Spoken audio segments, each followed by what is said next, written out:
ভারতের টি-20 বিশ্বকাপটা বিভিন্ন কারণেই খেলা হয়নি বাংলাদেশে, সেদিকে যেতে চাই না। তবে এর আগে ওই বিশ্বকাপ খেলার জন্য প্রস্তুতিটা ভালো মতোই নিয়ে রেখেছিল বাংলাদেশ। রিসেন্ট ফর্ম, রিসেন্ট সিরিজের ফলাফলগুলো সে কথাই বলে। তবে খুব বেশি আফসোসের কারণও নাই, কারণ টি-20 বিশ্বকাপটা 2 বছর পরপরই হয়। সামনের বিশ্বকাপের আগে নিউজিল্যান্ডের বিপক্ষে টি-20 সিরিজটা দিয়েই হয়তো আরেকটা নতুন পথ চলা শুরু হতে যাচ্ছে। কেমন মনে হচ্ছে আসলে এই ওভারঅল টি-20 দলটাকে? নিউজিল্যান্ডের বিপক্ষে বেশ কিছু এক্সপিরিয়েন্স ক্যাম্পেনারকে বিশ্রাম দেওয়া হয়েছে এবং নতুনদেরকেও বাজিয়ে দেখা হবে, একটা নতুন শুরুই বলা চলে। না, লিটনের নেতৃত্বে নাবিল কাসার আপনি দেখেন যে লম্বা সময় ধরে বাংলাদেশ টি-20তে একটা দল গুছিয়ে রাখার যে ব্যাপারটা, সেই কাজটা বেশ ভালোভাবে করেছে।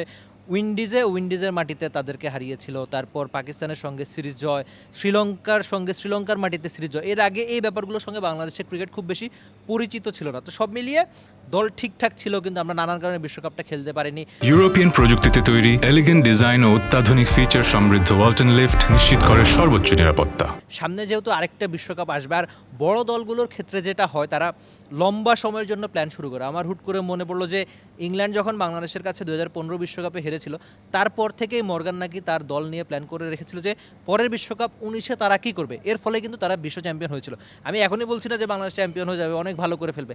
ভালো করার একটা প্ল্যান তো শুরু করতে হবে, প্রক্রিয়া তো শুরু করতে হবে। তো এই চট্টগ্রামের সাগরিকার এই মাঠে এই উইকেটকে বেশ ভালোভাবে ব্যাটিং ফ্রেন্ডলি উইকেট বলা হয়, মানা হয়, টি-20 খেলার জন্য আদর্শ। আপনি আরেকটা ব্যাপার যেটা বলেছেন যে অনেক নতুন মুখ, তো হাবিবুল বাশার সুমনের নেতৃত্বাধীন যে নির্বাচক প্যানেল রয়েছে, তার একটা সাহসও দেখিয়েছে যে দলে কিছু নতুন মুখ রয়েছে। বা আমরা জানি যে মুস্তাফিজ বা নাহিদ রানারা পিএসএল খেলতে যাবেন। সব মিলিয়ে নতুন মুখ বা আরেকটা বিশ্বকাপের অনেক বছর আগে বাংলাদেশ নতুন করে দল গোছানো শুরু করবে। এখানে আবার র্যাঙ্কিংয়ের খুব বেশি সমস্যা নেই আমার মনে হয়, ওয়ানডেতে যেটা থাকে।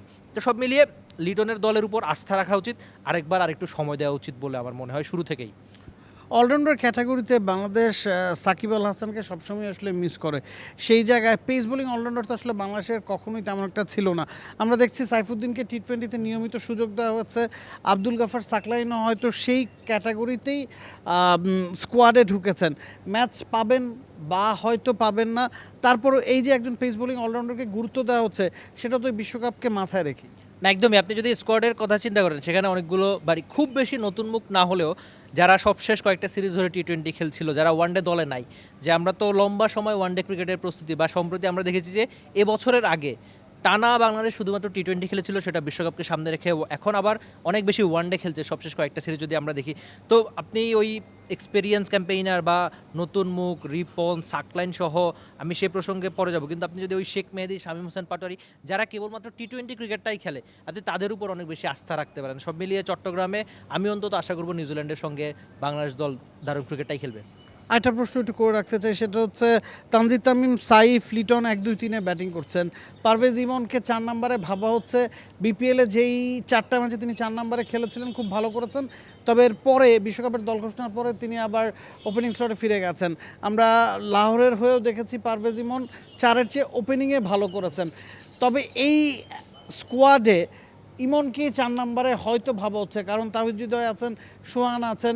তারপরও 4 নম্বরে কি ইমনকেই আসলে শেষ ভাবনা হিসেবে রাখা হচ্ছে কিনা? আপনি যদি ব্যক্তিগতভাবে আমার মত জানতে চান, তাহলে আমি সেক্ষেত্রে ইমনকে ওপেনিংয়ে রাখতে চাই। ইমন আর তামিমকে, দুজন অনেক বেশি ওপেনিংটা খেলতে পছন্দ করেন। আপনি যদি তাদেরকে জিজ্ঞেস করেন, হয়তো অন ক্যামেরা না বলতে চাইলেও তারাও বলবেন যে তাদের পছন্দের পজিশন ওপেনিং। তা কেন, ওই যে ফ্লাইং স্টার্ট বলে টি-20 ক্রিকেটে এখন যে ধরনের খেলা হয়, দুজনেই পাওয়ার প্লেটাকে দারুণভাবে ইউজ করতে পারেন। যে প্রথম 6 ওভার এখন আর 50 রানের যুগও নাই। আপনাকে যদি টি-20 ক্রিকেট খেলতে হয়, ভালো করতে হয়, আপনাকে এখন ওই 6 ওভারে কমপক্ষে 60-70 রান নিলে তো আরও ভালো, 80 রান নিলে তো সেটা আরও ভালো। তো এই দুজন পাওয়ার প্লেটাকে অন্য অনেকের চেয়ে হয়তো ভালোভাবে ইউজ করতে পারেন। তো আমি অন্তত আশা করছি পারভেজ হোসেন ইমন ওপেনিং খেলানো উচিত তাকে। কিছু প্রশ্ন তো আছেই, যে কোনো টুর্নামেন্ট সামনে রেখেই কিছু প্রশ্নের উত্তর আপনাকে সিরিজগুলোর সময় খুঁজতে হয়। বাংলাদেশ দল হাবিবুল বাশার সুমনের নেতৃত্বাধীন নতুন নির্বাচক কমিটি সে পথে হাঁটছে। পেস বোলারদের, এক্সপিরিয়েন্স ক্যাম্পেনারদের বিশ্রাম দেওয়া হয়েছে, সেই জায়গায় সাকলাইন, রিপনরা সুযোগ পেয়েছেন। আবার মিডল অর্ডারেও কিছু প্রশ্ন আছে, সেগুলোর উত্তরও হয়তো এই নিউজিল্যান্ড সিরিজেই খুঁজবেন বাংলাদেশের টিম ম্যানেজমেন্ট, বাংলাদেশের প্লেয়াররা, বাংলাদেশের নির্বাচকরা এবং আমরা সবাই। For more updates, subscribe to our YouTube channel and click on the bell icon. Follow us on Facebook and Instagram. Download T-Sports app to enjoy exciting games and highlights. Visit tsports.com.